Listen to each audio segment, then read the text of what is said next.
And today we're talking about packaging your package. So we've gone through all the trouble of making sure we have a quality product. We've gone through the trouble of making sure that we have quality processes to package our beer into either cans, bottles, or kegs.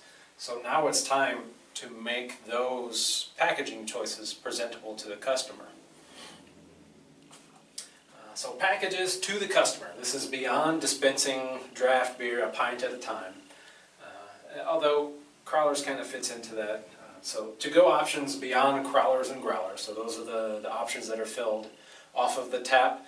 A crawler is a 32-ounce can. A growler can be anywhere from, really I've seen a 16-ounce glass growler, all the way up to half a gallon, the 64-ounce growler glass container that is more traditional as far as what you associate with a growler. And then as far as packaged products going to the customer, you can see 2-packs and beyond. So a 2-pack would be something, maybe if your brewery fills pints, you could do a high alcohol, high ABV, or expensive beer, a 2-pack at a time instead of offering like a bomber choice. And all the way up to, I think the craziest thing I've seen is a PBR that is like a pallet of beer basically all in one package. That's extreme. That's not what you're going to see. What we would see, largest quantities probably in craft beer, is maybe like a 24-pack a case basically of either 12-ounce cans or 16-ounce cans. And so can packaging, we're looking at the polyethylene rings, and those are the plastic rings that have garnered extreme negative attention that cause all kinds of pollution and issues with sea turtles growing up inside the ring, getting stuck and causing malformations. If you choose to use those, make sure you educate your customers to cut those rings before they throw them away. It's easy to do. It makes a big difference if they do end up somewhere other than where they're supposed to end up in the landfill. And then you see HDPE, high density polyethylene, recycled rings like PacTech. Those are the hard plastic things that snap onto the top of cans, and those come in 2-pack, 4-pack, 6-pack. I don't think I've seen anything bigger than a 6-pack in that particular packaging option, but they do just snap on top of the aluminum can, and it make a very convenient holder. There also are 3-pack growler PacTech holders as well. And like I said, they just snap right on top. They make a very convenient carry-away to-go option, and they just they pull apart. Depending on how used to pulling apart you are, they can be very easy. I know my wife has issues trying to get them apart. Biodegradable holders, they're, I would say, similar in design and construction to the polyethylene rings, but they're made out of substances that biodegrade, that break down in the natural environment over a period of time. It might not be super short, but it's not going to be the hundreds of years that the polyethylene takes to break down. And then we've got cardboard boxes. So if your cans are completely covered, that container, it should be branded. You don't want a brown cardboard box that's completely blocking all of your branding. So some examples of that would just be like a 12-pack, a 24-pack, 16, I don't think I've seen a 16-pack, but that completely surround your package and have a little carrier handle as well. So this is the 100% recycled HDPE plastic PacTech ring holders that snap on top of the cans. This would be the 6-pack holder, more commonly associated with 12-ounce cans, although I have seen some 6-pack 16-ounce cans. That's a fair amount of beer to sell. And a whole lot of the 4-packs right there, showcasing the various colors that they do come in, and you can get them in basically any color that you would like. And this is the example of the biodegradable pack holders. So those just kind of snap on. I have heard of some issues with integrity when they get wet or are exposed to a wet environment. My understanding is they may not necessarily hold up all that well, but that is second, third-hand accounts. That may not be the case, but just know that there's a possibility that if you're going to toss one of these in a bucket of ice, it may not have the best integrity after a certain amount of time. So can packages, you've got cardboard flats. It's very easy to, these come shipped to you flat and you got to fold them up. There are 2-inch size for 12-ounce cans. I found out the hard way that the 2-inch size do not hold pint cans very well. They like to tumble out very easily. So the 3-inch or higher for 16-ounce cans. If your cardboard flat goes really high, you really should have branding on that. And if you do a whole lot of case sales through distribution, it would probably be a good idea to have those branded in general. We don't do a whole lot of can distribution that really makes that much of a difference that we have it branded, so we just use plain cardboard. But if we were really going to be primarily focusing on can distribution cases, I would probably just go ahead and spring to get them branded, but we don't bother with that here at Henderson. Like I said, they're plain or customizable. Case size is going to be 24 cans, whether that be 12-ounce cans or 16-ounce cans. That is based on how you package your product.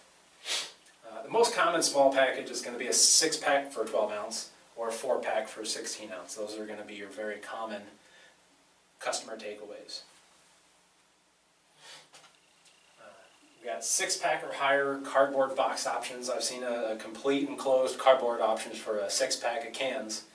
Seems like a waste when you can just use one of the previous mentioned can holders that are a lot less packaging and allow your can label to display your branding, rather than purchasing all that cardboard and causing excessive waste.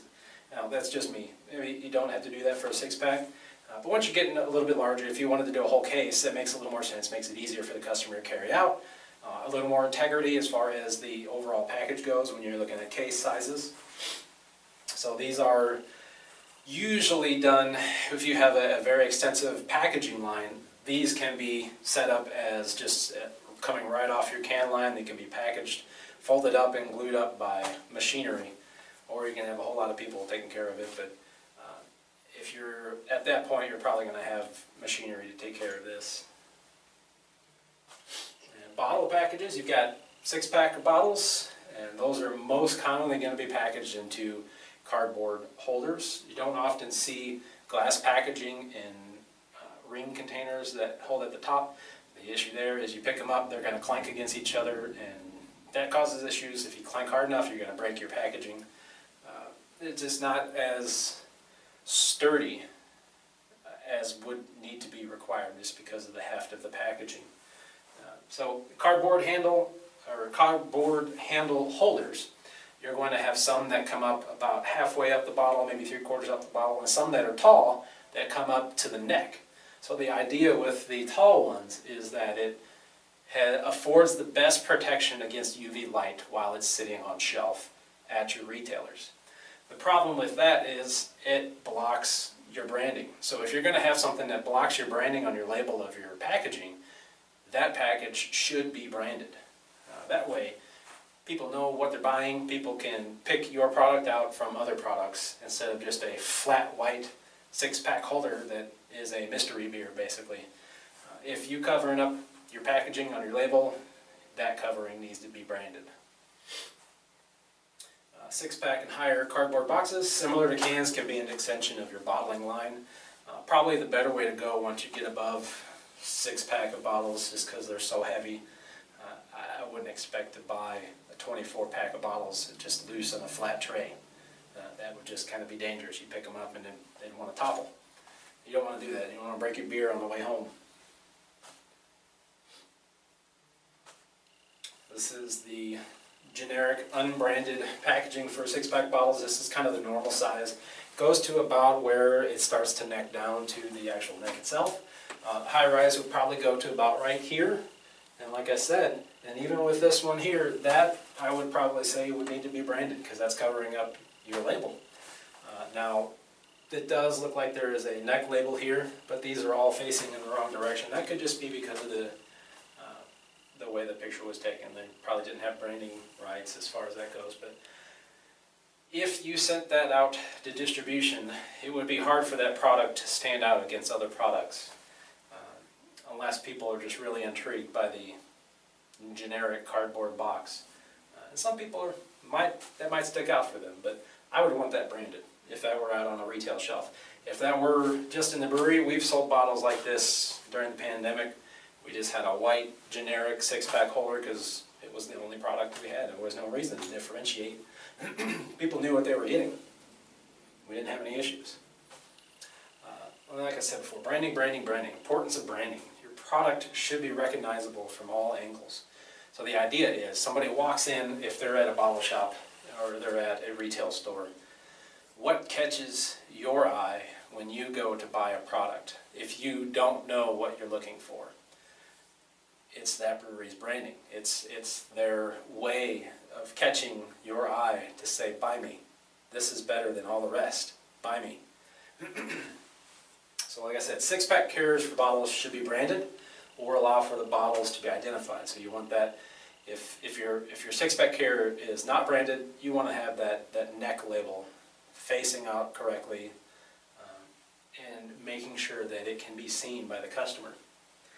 Cardboard flats can be branded, however, it's not as important as the 6-pack carriers just because most of your label is going to show up, at least enough of it to catch a person's eye.